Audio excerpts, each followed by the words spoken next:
Baik, bismillahirrahmanirrahim. Assalamualaikum warahmatullahi wabarakatuh. Innal hamdalillah nahmaduhu wa nasta'inuhu wa nastaghfiruhu wa natubu ilayh. Wa na'udzu billahi min shururi anfusina wa min sayyiati a'malina may yahdihillahu fala mudilla lahu wa may yudlil fala hadiya lahu. Asyhadu an la ilaha illallah wahdahu la syarika lahu wa asyhadu anna Muhammadan 'abduhu wa rasuluh wa usalli wa usallimu ala nabiyyina Muhammad ibn Abdillah wa ala alihi wa ashabihi wa man sara ala nahjihi wa taba'a hudahu ila yaumiddin. Wa qala ta'ala ya ayyuhalladzina amanu taqullaha haqqa tuqatih wa la tamutunna illa wa antum muslimun. Wa qala aidan يا أيها الذين آمنوا اتقوا الله وقولوا قولا سديدا يصلح لكم أعمالكم ويغفر لكم ذنوبكم ومن يطع الله ورسوله فقد فاز فوزا عظيما. أما بعد. Hadirin para ibu-ibu Majelis Ta'lim yang dimuliakan Allah Subhanahu wa taala, ada lafaz yang patut kita senantiasa wiridkan dan persembahkan kepada Allah Jalla Jalaluh, melainkan kalimat tahmid sebagai bentuk pujian dan rasa syukur kita kepada Allah yang tentunya telah menganugerahkan kepada kita semua sampai detik ini anugerah iman, Islam dan keafiatan yang tentu dengan nikmat-nikmat tersebut kita dapat melaksanakan berbagai bentuk takarrub dan ibadah kita kepada Allah Jalla Jalaluh. Ibu-ibu yang dimuliakan Allah Subhanahu wa taala, alhamdulillah kembali kita bersua setelah sekian lama kita libur. Gimana kabarnya ibu-ibu semua? Semoga semua dalam kondisi diberikan nikmat dan keberkahan oleh Allah Subhanahu wa taala. Nah, sebelum kita masuk dalam kajian kitabnya, nah, kita pemanasan sedikit ya ibu-ibu. Suaranya jelas ibu-ibu? Alhamdulillah. Baik, kita telah melewati baik itu Ramadan juga Syawal, mungkin tinggal 1 hari atau sudah masuk 29 sekarang ya. Antara tinggal sehari atau 2 hari lagi. Kami ingin mengajak kita semua untuk sejenak mengingat bagaimana semangat kita di bulan Ramadan kemarin, yang hampir kita sebulan ya, atau sudah sebulan lah kita hitung meninggalkan atau ditinggalkan oleh Ramadan. Mari kita tanyakan kepada diri kita masing-masing, bagaimana kabar daripada ibadah kita? Bagaimana kabar keimanan kita? Bagaimana salat malam kita? Bagaimana pula qiraah murattal atau bacaan-bacaan Quran kita? Masihkah semangatnya seperti semangat tatkala kita berada di bulan Ramadan? Atau sebaliknya semangat itu mulai pudar, mulai tidak ada bekas sedikit pun di dalamnya. Waliyadzubillah. Padahal Allah Subhanahu wa taala memerintahkan kepada nabinya, fastaqim kama umirt. Allah perintahkan nabinya Muhammad sallallahu alaihi wasallam untuk istiqomah.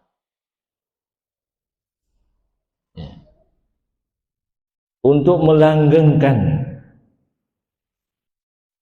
ibadah-ibadah yang telah atau dibiasakan selama di bulan Ramadan, bukan malah ditinggalkan. Maka oleh karena itu,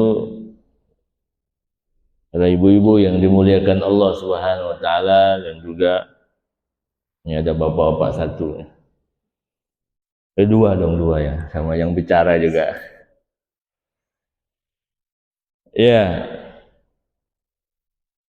Jadi istiqamah, melanggengkan suatu ibadah adalah sebuah keniscayaan. Bahkan karena sebab itulah Allah memberikan surganya kepada hambanya. Maka mari kita lihat apa yang sebenarnya yang akan didapatkan ketika hamba itu mengistiqomahkan, mendawamkan ibadah-ibadah yang dilakukannya. Yang pertama, hamba yang mengistiqomahkan ibadahnya, dia akan mendapatkan cintanya Allah Subhanahu wa taala. Kalau ada yang mengaku cinta kepada Allah, itu mah hal yang biasa. Setiap kita ketika ditanya cinta kepada Allah, mesti akan mengatakan, oh saya cinta sama Allah. Bahkan dengan suara yang kencang mengatakan cinta kepada Allah, walaupun sholat 5 waktu tidak pernah. Tapi ketika ditanya ke personal setiap orang yang mengaku beragama Islam cinta sama Allah, gak mungkin akan menjawab saya gak cinta sama Allah. Lah ngapain juga di Islam? Tapi mesti akan menjawab dengan kencang, saya cinta sama Allah. Demikian juga saya cinta Nabi Sallallahu Alaihi Wasallam. Pengakuan dari hamba adalah perkara yang sangat mudah dan bahkan tidak bayar dan tidak dipungut bayaran. Tapi bayangkan ketika Allah yang mengakui bahwa aku mencintai hamba ini, maka pengakuan ini bukan pengakuan semu, pengakuan yang hakiki, yang tidak mungkin Allah bermain-main dengan hal itu. Atau dengan bahasa kita, nggak mungkin Allah akan ngeprank. Subhanallah, Maha Suci Allah akan perbuatan semacam itu. Maka mari kita lihat dalam riwayat Aisyah radhiyallahu anha, ummul mukminin, Rasulullah sallallahu alaihi wasallam bersabda, ahabbul a'mal ila Allah adwamuha wa in qalla. Inilah landasan kenapa kita harus mengistiqomahkan ibadah kita. Tidak hanya berhenti karena berhentinya atau selesainya Ramadan, tapi karena ibadah ini adalah merupakan tujuan di mana kita diciptakan oleh Allah Subhanahu wa taala. Ahabbul a'mal ilallah, amalan yang paling dicintai Allah. Adwamuha, yang dilanggengkan, yang diistiqomahkan, yang didawamkan, continue. Wa in qal, meskipun sedikit. Mungkin kita di bulan Ramadan sholat malamnya Masya Allah, ada yang 11 rakaat, ada yang 20, ada yang sekian puluhan. Tapi begitu selesainya Ramadan, bukan juga selesai sholat malamnya, maka kita bisa teruskan. Dan tidak harus sekian rakaat. Fattaqullaha mastata'tum, kata Allah Subhanahu wa taala dalam firman-Nya. Bertakwalah kepada Allah sesuai kemampuannya. Minimal sholat malam kita adalah 2 rakaat dan ditutup dengan 1 witir, 1 rakaat. Itu minimal semalas-malasnya kita sholat malam, sholat tahajud.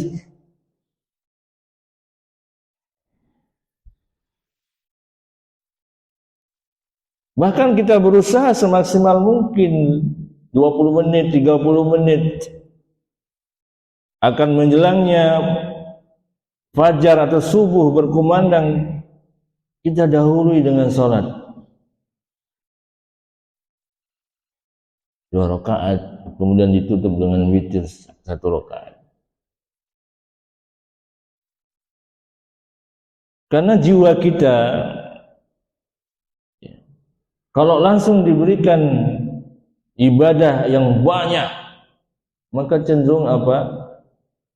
Dia akan letih, dengan bahasa futur. Maka kalau datang semangat kita, bolehlah ditambah. Tapi ketika semangat kita menurun, jangan sampai kita meninggalkannya. Justru tetap kita laksanakan. Mungkin dikurangi kadarnya. Kalau itu sholat, mungkin rakaatnya dari 4 rakaat menjadi 2 rakaat. Jangan sampai dari 2 rakaat sama sekali tidak. Ini yang tidak diinginkan oleh hamba-hamba yang beriman kepada Allah dan Rasulnya. Ahabbul a'mal ilallahi adwamuha wa in qalla. Demikian juga bacaan Quran kita. Ketika kita mengawali hari kita, maka mulailah dengan bacaan Quran kita. Sebelum kita keluar rumah beraktivitas di pagi hari, entah sebelum subuhnya atau ba'da subuhnya, maka sempatkanlah untuk membaca Al-Quran. Ketika kita membuka hari kita itu dengan bacaan Quran kita, maka insya Allah keberkahan akan menyelimuti dalam satu hari itu. Jangan sampai terlewatkan. Dan bahkan ditegaskan dalam hadis qudsi, Rasulullah sallallahu alaihi wasallam bersabda, qala Allah Ta'ala, Allah Subhanahu wa taala berfirman, la yazalu 'abdi yataqarrab ila Allah aw ilayya bin nawafil hatta uhibbah. Masih senantiasa seorang hamba mendekatkan diri kepadaku dengan nawafil, dengan sunnah-sunnah, hatta uhibbah, sampai aku mencintainya. Ini Allah yang mengikrarkan, ini Allah yang mengatakan demikian, hatta uhibbah, sampai aku mencintainya. Maka sunnah-sunnah Nabi sallallahu alaihi wasallam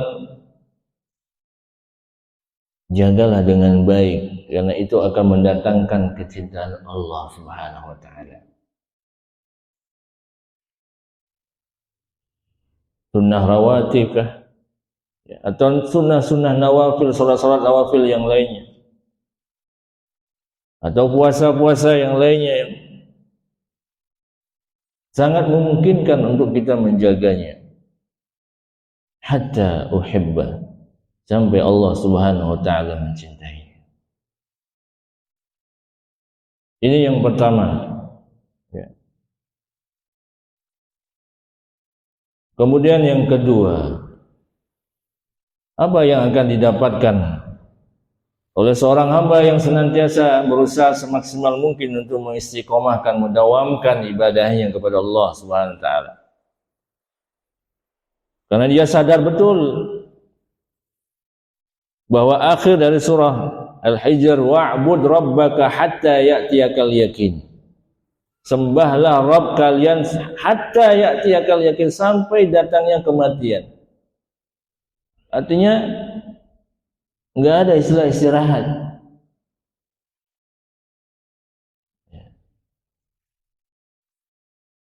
Jadi ibadah kita itu sangat singkat, sampai ketemu ajal selesai. Enggak ada lagi tantangan atau kewajiban.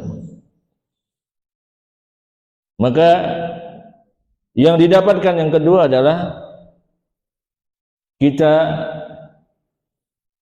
membuat bukti atau akan dijadikan bukti atas ittiba kita kepada Rasulullah sallallahu alaihi wasallam. Kita melanggengkan suatu sunnah, suatu amalan ibadah.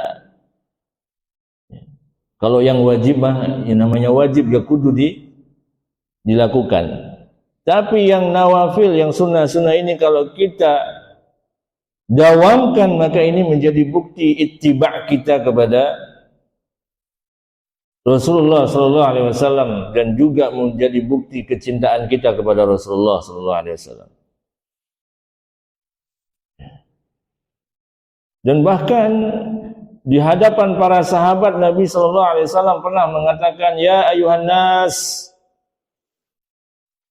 hudul a'mal bima yatiqun, bima tutiqun, fa inna Allah la yamal hatta tamal, fa inna Allah la yamallu hatta tamallun. Wahai manusia, kerjakanlah amalan-amalan yang engkau mampu kerjakan. Sesungguhnya Allah tidaklah bosan memberikan pahala sampai engkau bosan mengerjakannya.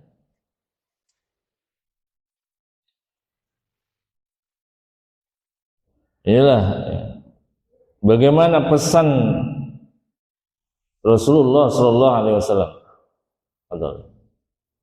kepada para sahabat radhiyallahu anhum ajma'in. Hudul a'mal bima tutiqun. Kerjakan amalan-amalan yang sekiranya mampu kita kerjakan, kemudian dawamkan, istiqomahkan. Habis subuh kita berikan waktu bacaan Quran kita selembar, 2 lembar, dawamkan. Habis maghrib demikian juga.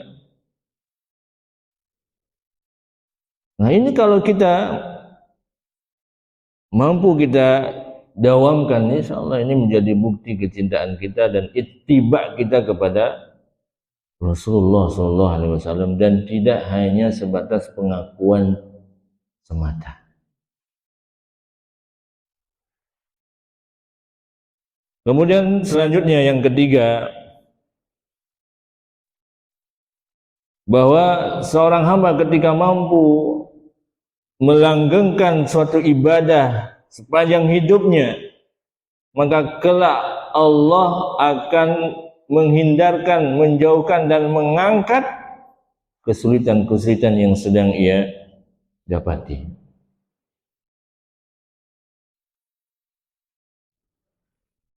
Pernahkah kita mendengar kisah Nabi Yunus alaihissalam? Tentulah pernah. Bahkan di SD juga. Di mana beliau dimakan oleh ikan besar. Zunnun. Ya. Sebab beliau adalah hamba yang senantiasa mengingat, musabbihinal, senantiasa bertasbih kepada Allah Subhanahu wa taala. sehingga diabadikan oleh Allah Subhanahu wa taala. Walaula annahu kana minal musabbihin lalabisa fi batnihi hatta tub'atsun ila yaumi yub'atsun. Kalaulah sekiranya Nabi Allah Yunus ini bukan hamba yang senantiasa bertasbih, memuji dan mengingat Allah Subhanahu wa taala, niscaya dia akan senantiasa berada di perut ikan sampai ia dibangkitkan. Karena beliau melanggengkan, mendawamkan ibadahnya, maka sebab itulah Allah tolong. Maka terdapat sabda Nabi sallallahu alaihi wasallam dalam riwayat Imam Tirmizi. Beliau mengatakan, ta'arraf ila Allah fil rakha ya'rifka fi syiddah. Kenali Allah saat kita senang, saat kita berlimpah rezeki, saat kita berada di atas nikmatnya Allah Subhanahu wa taala, ya'rifka fi syiddah. Niscaya Allah akan mengenali kita saat kita kesulitan atau kesempitan, dalam kondisi yang membutuhkan pertolongan. Betapa banyak orang yang diberikan nikmat sehat tapi tidak digunakan untuk beribadah kepada Allah. Tidak banyak digunakan untuk melakukan berbagai ketaatan kepada Allah Subhanahu wa taala. Bahkan sering mengakhirkan salat, sering diakhirkan, menganggap enteng perkara salat. Waktunya masih panjang mah.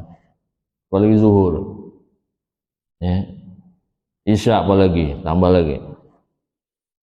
Padahal Nabi pernah bersabda,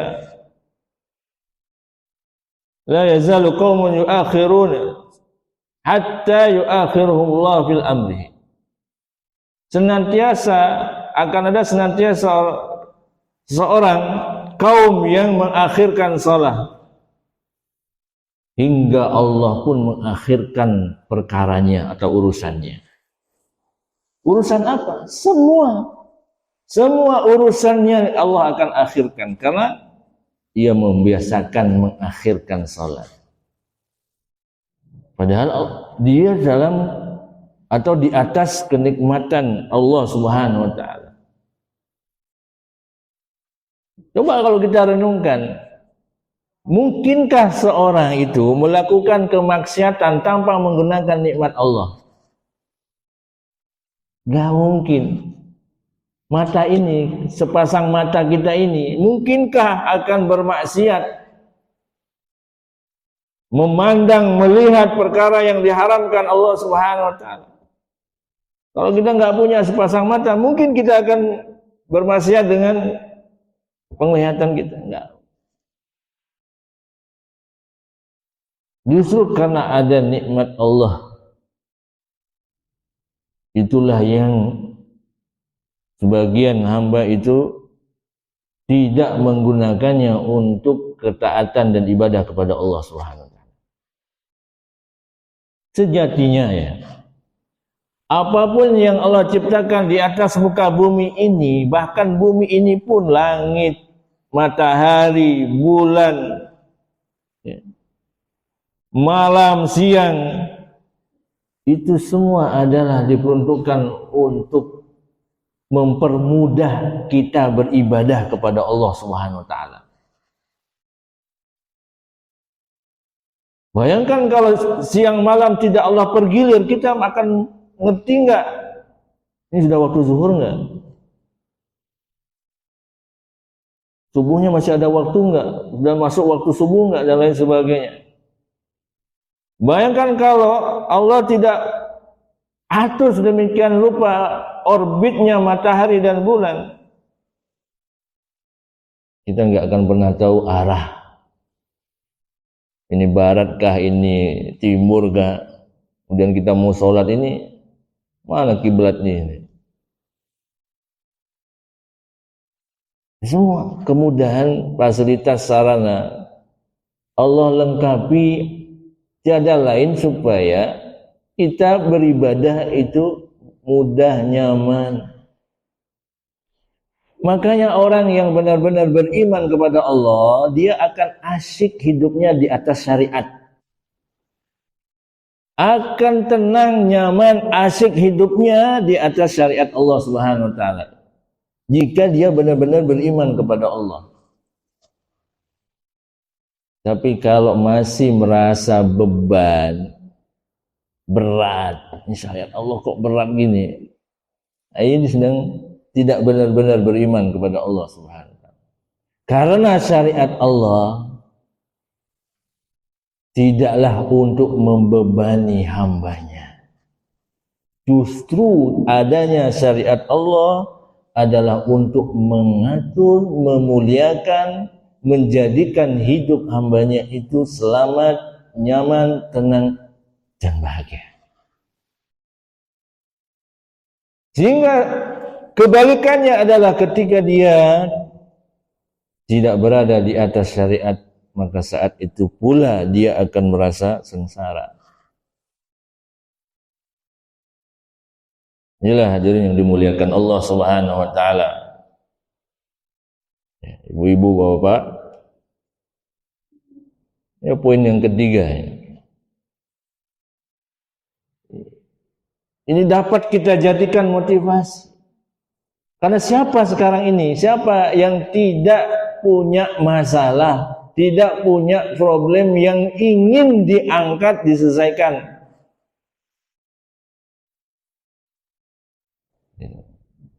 Ikrimah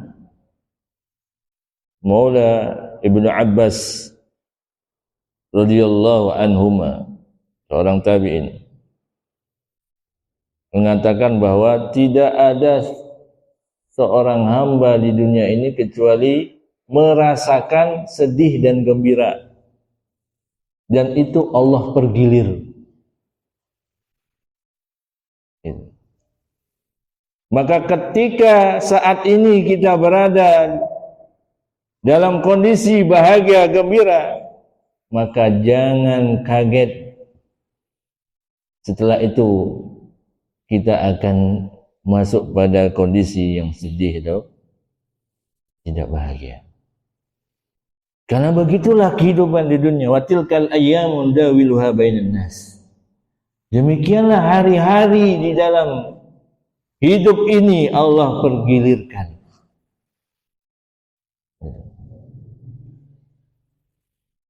Maka kata Ikrimah selanjutnya, ketika kita berada dalam kenikmatan, maka bungkuslah kondisi itu dengan rasa syukur kepada Allah Subhanahu wa taala. Dan bila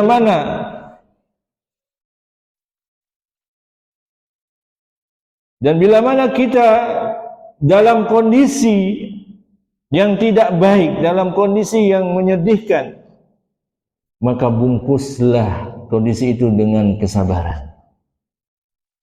Tidak ada yang lainnya. Maka dalam sabda Nabi SAW, ajaban li amril mu'minin inna amrahu kullahu khair. Menakjubkan perkara orang-orang yang benar-benar beriman kepada Allah Subhanahu wa taala dan Rasulnya. Inna amrahu kullahu khair. Sungguhnya seluruh perkaranya orang mukmin itu baik. Enggak ada buruk sebenarnya. In asabahu sarra syakara wa kana dzalika khairan lahu. Jika dia dalam kondisi diberikan nikmat oleh Allah Subhanahu wa taala, dia bersyukur, maka itu adalah hal yang baik baginya. Wa in asabahu darra sabara wa kana khairan lahu. Kalau tertimpa musibah, tertimpa perkara-perkara yang makruh, perkara yang tidak diinginkan, sabara, dia bersabar, maka khairun lahu, dan itu pun baik baginya. Enggak ada perkara yang sejatinya, enggak ada yang perkara yang buruk. Karena kita tidak sampai ilmu kita memahami apa yang ditentukan dan ditakdirkan oleh Allah Subhanahu wa taala dalam hidup kita, itulah Sehingga rasa sakit yang diberikan oleh Allah Subhanahu wa taala bagi kita itu adalah hal yang buruk. Yang tidak kita inginkan. Gak ada tuh ya orang menginginkan sakit ya. Mesti menginginkan sehat terus. 20 panjang umur. Ya. Murah rezeki. Rezeki berlimpah. Istri 4. Ya kan itu kebanyakan orang inginkan. Dia menyangka dengan begitu kebahagiaan akan berlipat-lipat. Padahal dia sedang berada di dunia. Artinya apa? Ujian akan terus melanda dalam kehidupannya. Kapan kita istirahat? Ketika kedua kaki kita berada di surganya Allah Subhanahu wa taala. Itulah waktu istirahat yang sebenarnya.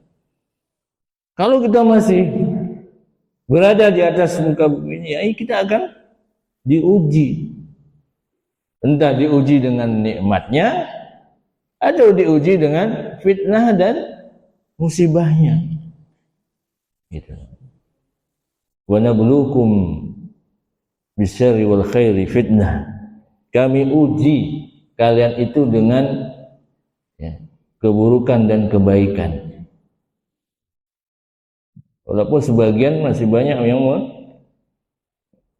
mengira bahwa ujian itu hanya hal yang tidak baik, hal yang tidak menyenangkan. Padahal ketika kita diberikan nikmat sebenarnya juga ujian. Ujian. Kita dimudahkan untuk taat, menjaga sholat 5 waktu berjamaah di masjid. Sejatinya itu juga ujian. Apakah hal itu tidak akan membuat kita ujub? Atau sebaliknya kita semakin mengakui kelemahan kita bahwa tidaklah mungkin kita mampu melakukan ketaatan dan ibadah kepada Allah tanpa pertolongannya. Sehingga itu akan mengikis sifat ujub yang ada di dalam diri kita.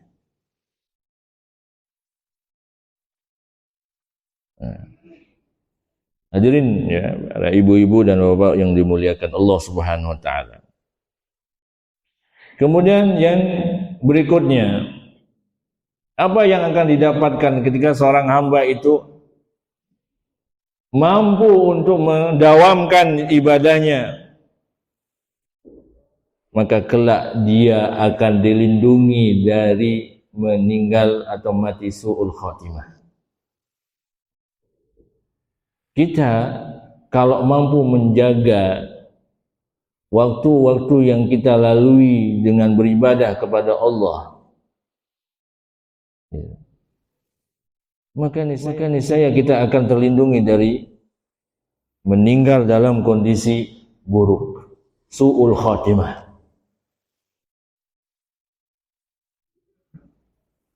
Bahkan ada satu ibadah yang Allah sendiri perintahkan dan itu diperintahkan untuk dilakukan sebanyak mungkin.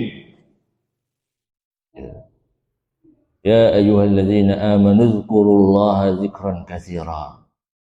Wahai orang-orang yang beriman, ingatlah Allah, ingat Allah sebanyak mungkin. Dzikran katsira.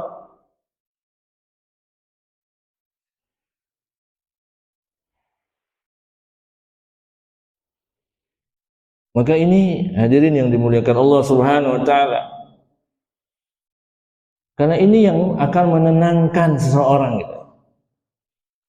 Coba bapak-bapak, ibu-ibu, kalau sedang menerima sesuatu yang tidak kita inginkan, kita jedah sedikit, sebentar, tarik nafas kita dari hidung kita, keluarkan dari mulut kita.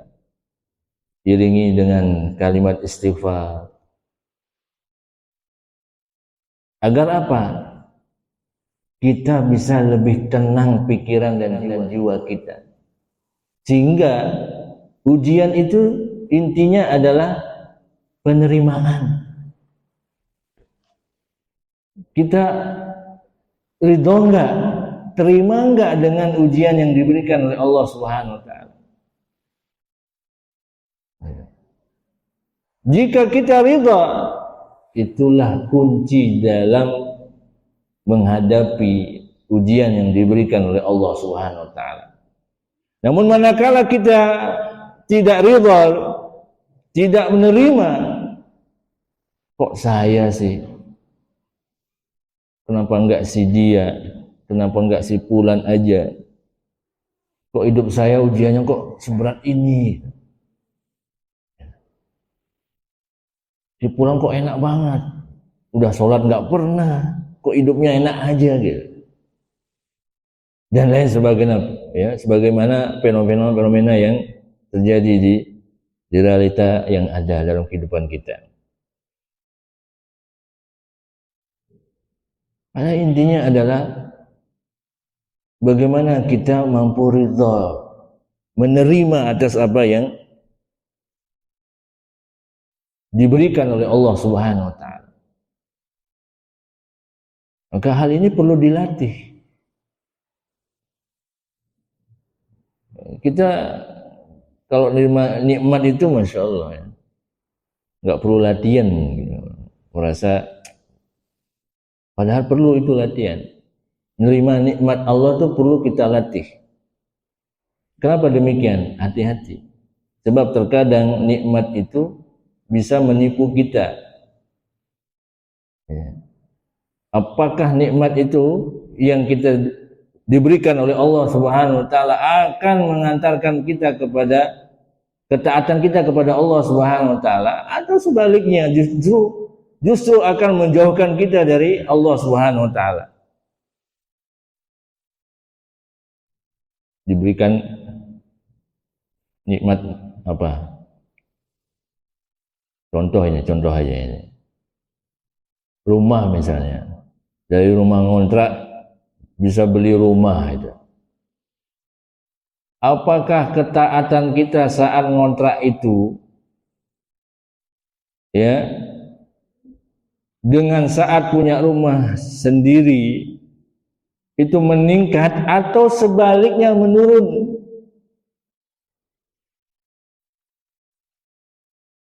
Yang inilah yang dikhawatirkan oleh para salafun saleh. Maka kebanyakan para salaf itu menghindari ya, mengharapkan dengan hal-hal yang, kenapa? Karena terkadang orang tuh nggak kuat dengan keberlimpahan nikmat yang diberikan, dengan ujiannya, ketidaksenangan kita terhadap ujian tersebut. Karena melalaikan. Sering banyak orang terlalaikan. Maka zikir inilah mengingat Allah ini. Oh, ketika berkendara kita astagfirullah. Ini enggak berat sebenarnya. Ketimbang kita menghayal di tengah jalan begini, mikir yang perkara-perkara dunia. Itu saat momen-momen di mana waktu kita akan diberkahi oleh Allah Subhanahu wa taala. Bukankah dengan kalimat istighfar astagfirullah yang sederhana, 2 kalimat saja, astagfirullah, bisa jadi itu adalah sarana di mana Allah akan mengangkat dan menyelesaikan masalah kita, dan kita tidak akan pernah menyadari hal itu. Dan itu sering terjadi. Bahkan Nabi Nuh pun diperintahkan untuk menyerukan kepada kaumnya, wa qul tastaghfiru rabbakum innahu kana ghaffara, dalam surah Nuh. Wa qul tastaghfiru rabbakum. Kenapa? Mendapati kaumnya itu melakukan dosa yang sangat dahsyat, itu kesyirikan. Wa qul tastaghfiru, maka katakanlah istaghfiru rabbakum innahu kana ghaffara, karena Allah sangat banyak mengampuni dosa-dosa kita.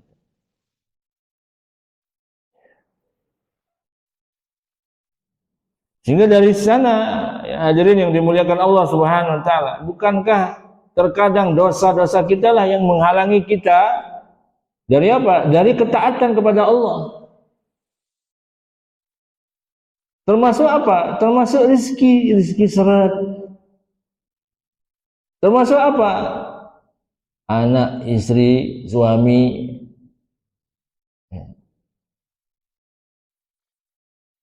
Ini adalah merupakan fenomena yang akhir-akhir ini banyak terjadi. Faqul tastaghfiru rabbakum.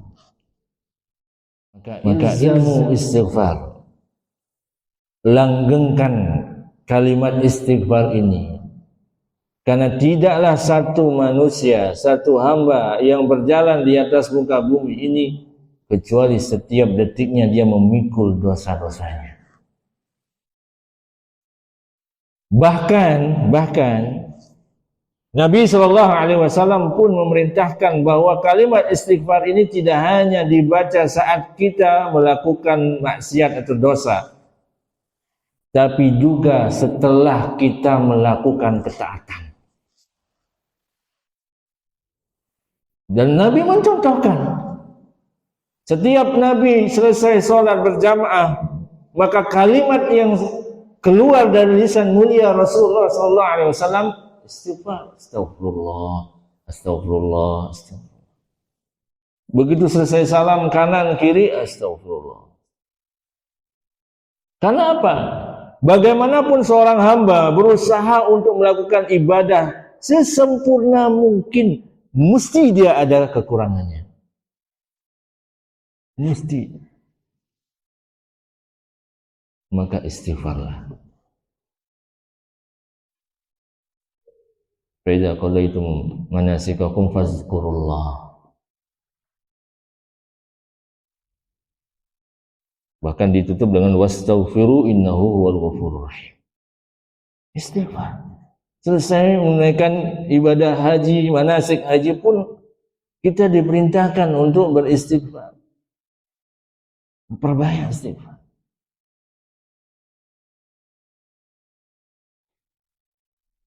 Nah, oleh karena itu hadirin yang dimuliakan Allah Subhanahu wa taala, wazkur rabbak fi nafsika tadarru'an wa khifatan wa dunil jahri minal qawli bil ghudwi wal asal wa la takum minal ghafilin, dalam surah Al-A'raf ayat 205. Dan ingatlah Rabb kalian di dalam hati kalian dengan penuh perendahan hati. Ini menunjukkan ketika kita beristighfar, maka libatkan hati dan lisan kita. Bahkan juga kita mengingat dosa-dosa kita. Harapannya adalah semua diampuni oleh Allah Subhanahu wa taala dengan kalimat istighfar yang kita wiridkan. Wa khifatan, dengan rasa takut. Takut kita kepada Allah Subhanahu wa taala itu akan melahirkan kita kewaspadaan, kehati-hatian agar tidak jatuh kepada lubang kehancuran dan kemaksiatan kepada Allah Subhanahu wa taala. Bil gudu wal asal, setiap pagi dan petang, tanpa harus kita kenceng-kenceng gitu loh. Yang penting telinga kita, pendengaran kita sendiri yang mendengar, cukup. Kenapa? Karena kita sedang berzikir dengan Allahus Sami'. Kita sedang berzikir dengan Zat yang Maha mendengar. Dan tidak perlu kita harus teriak-teriak.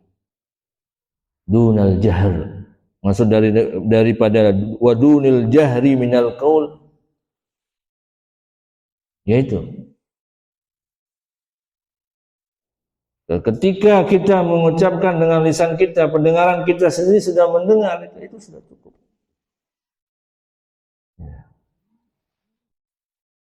Karena kita tidak sedang berdoa maupun berzikir dengan makhluk, tapi dengan Zat yang Maha mendengar. Bahkan ketika kita i'tidal, apa yang kita baca dalam salat? Ketika kita mau i'tidal, Sami Allahu liman hamidah. Allah mendengar. Kalau masih ada yang meragukan atau bahkan mengatakan doa saya tidak dikabulkan, doa saya tidak didengarkan dan lain sebagainya dari kalimat-kalimat yang negatif kepada Allah Subhanahu wa taala, dia tidak memahami kalimat Sami Allahu liman hamidah. Allah itu mendengar, sangat mendengar bagi siapa yang memujinya, liman hamidah. Apalagi yang berdoa maupun berzikir.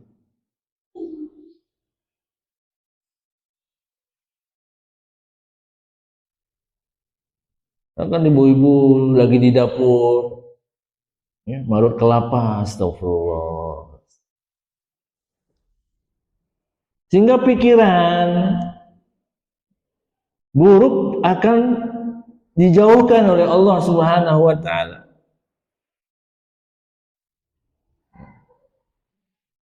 Dicuci dari kalimat zikir yang kita dawamkan. Entah subhanallah, usahakan. Bahkan pernah kami katakan di suatu pertemuan itu, sampai kalaupun kita ada latah kita adalah zikir subhanallah. Itu.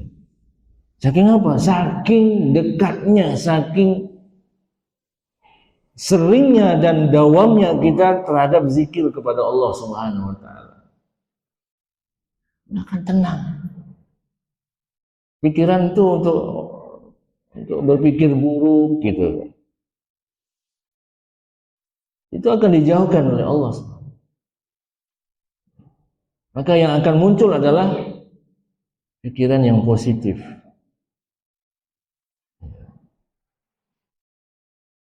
Nah, bahkan ditambah dengan bacaan Quran yang setiap saat kita bisa jaga, itu akan membersihkan pikiran-pikiran yang negatif. Jadi yang dimuliakan Allah Subhanahu wa taala, mungkin ini dulu sebagai pemanasan perdana kita memulai kajian kita. Insyaallah pertemuan berikutnya kita akan masuk pada kitab untuk mempelajari terkait macam-macam hati dan kondisi-kondisi hati dan bagaimana menjaga kesuciannya. Kami tutup dengan satu pernyataan, kami kutip dari pernyataan Hasan Al-Basri rahimahullah ta'ala dalam kitab Tafsir Ibnu Katsir yang dikutip oleh Ibnu Katsir dalam kitabnya. Beliau mengatakan, al-mu'min ya'mal bi ta'at wa huwa musyfiqun wajilun khaifun. Orang mukmin itu mengerjakan berbagai ketaatan dalam keadaan takut, hati yang bergetar, penuh kecintaan dan penuh kekhawatiran. Khawatir apa? Khawatir bila ketaatan ini tidak dapat ia langgengkan sampai menemui ajalnya. Khawatir kalau ketaatan ini tidak menjadikannya memasuki dalam surganya Allah Subhanahu wa taala. Maka ia terus mendawamkan ketaatan itu dengan harapan Allah Subhanahu wa taala menyelesaikan perkara-perkara akhiratnya dan memasukkannya kepada surganya Allah Subhanahu wa taala. Wal fajir ya'malu bil ma'asi wa huwa amin. Sedangkan orang-orang fajir, orang-orang yang gemar melakukan kemaksiatan dan dosa, dalam keadaan selalu merasa aman. Ya. Kadang sering kita temukan kondisi-kondisi seorang itu bahkan saat dia melakukan kemaksiatan dia berharap suatu saat akan diampuni oleh Allah Subhanahu wa taala. Coba bayangkan. Tenang. Allah itu Maha Ghafar. Allah itu Maha Pengampun. Gampanglah nanti kita bertaubat. Gitu. Gampanglah ini dosa kecil mah. Tinggal ucapkan astagfirullah, Allah ampun. Jangan tertipu dengan hal semacam itu. Karena Allah lahu azabun syadid. Allah juga punya azab yang, dan siapa yang menjamin bahwa kalimat istighfar itu adalah kalimat yang akan mudah kita ucapkan pada saat itu. Bisa jadi kalimat yang mudah di lisan kita akan menjadi berat dan keluh. Karena Allah tidak izinkan. Siapa yang mengizinkan bahwa kita akan punya waktu untuk bertaubat? Iya, Allah tawab. Allah tawab. Allah berikan orang kesempatan bertaubat. Allah akan terima taubat seorang hamba. Tapi ada jaminan kepada kita enggak? Ada. Kalau kita enggak segera beristighfar, bertaubat kepada Allah, siapa yang menjawab? Waliyadzubillah. Semoga kita semua diakhiri oleh Allah Subhanahu wa taala dalam kondisi husnul khatimah. Amin ya rabbal alamin. Mungkin ada yang mau bertanya atau menambah penjelasannya, kami persilakan. Ada, Ustaz? Oh, kita cukupkan ya. Ya. Baik ibu-ibu, kalau tidak ada pertanyaan, kita cukupkan kajian kita pada kesempatan kali ini dengan doa kafaratul majlis.